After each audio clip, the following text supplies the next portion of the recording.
এই জন্যই বাংলার মানুষের কাছ থেকে শুধু অর্থ ড্র করা হয়েছে, কিন্তু জাতির জন্য না দেওয়া হয়েছে জাতীয় পরিষেবা, না দেওয়া হয়েছে জাতির জন্য দুটো উচ্চ শিক্ষার মাদ্রাসা, না দেওয়া হয়েছে জাতির জন্য কোন দাতব্য চিকিৎসালয়, না দেওয়া হয়েছে জাতির জন্য কোন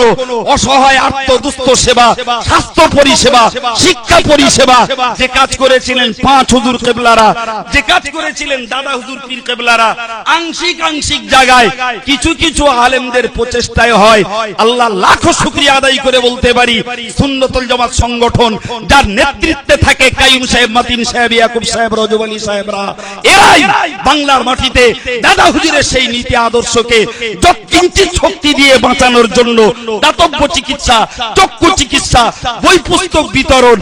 মানুষের অসহায়তার পাশে দাঁড়ানো, সেই সঙ্গে পত্র পত্রিকা চালানো, মাদ্রাসা প্রতিষ্ঠিত করে চালানো, এ কাজগুলো রক্তের বিনিময়ে ভিটে মাটি ছেড়ে দিয়ে আর ভাঙাচোরা গাড়ি চেপে করে আসি। কই আমরা তো ফচকো ছেলে পিলে জি, আজ এতদিন পর্যন্ত এ কাজগুলো করার কি লোক বাংলাতে ছিল না?